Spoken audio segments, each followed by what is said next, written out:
অবশেষে জাকসু নির্বাচনের ফলাফল প্রকাশ করা হইল।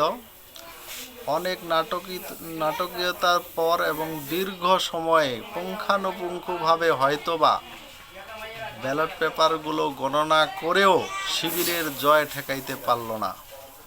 শিবিরের জয় হয়েছে সেটা প্রথম দিনেই নির্বাচক মণ্ডলী জানতে পেরেছিল হয়তো, কিন্তু নির্বাচনের ফলাফল অজ্ঞাত কারণে প্রকাশ করতে অনিচ্ছুক এবং সময় ক্ষেপণের মাধ্যমেও যখন দেখতেছে শিবিরের সিল মারা ব্যালটগুলো আর পরিবর্তন হচ্ছে না, তখন বাধ্য হইল শিবিরের জয়ের ঘোষণা দিতে। তাহলে এই নির্বাচনের ফলাফল কি শুধুমাত্র শিবিরের জয়ের কারণেই লেট হয়ে গেল প্রকাশ করার জন্য? শিবিরের জয় না হয়ে যদি ছাত্র দলের জয় হইতো, তাহলে হয়তো সেই দিন রাতেই ফলাফল ঘোষণা করে দেওয়া হইতো।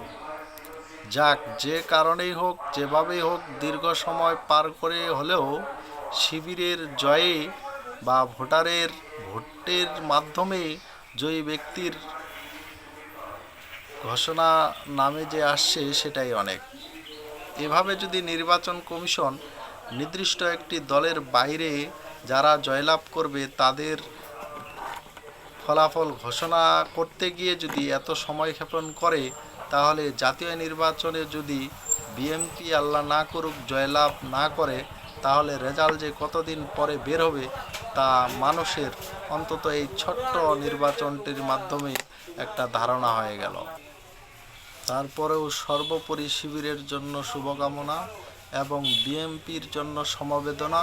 আশা করি বিএনপির মতো বড় দল তাদের এই খারাপ সময় এবং খারাপ কাজগুলোর কথা মাথায় রেখে সামনে নির্বাচনের দিকে গুরুত্ব দিয়ে খারাপ কাজগুলো থেকে বিরত থেকে আবার জনবান্ধব দল হয়ে গড়ে উঠবে এবং সামনের নির্বাচনে আমরা ভালো কিছু দেখতে পাবো, এই আশায় ব্যক্ত করে সবাই ভালো থাকুন, সুস্থ থাকুন। আসসালামু আলাইকুম।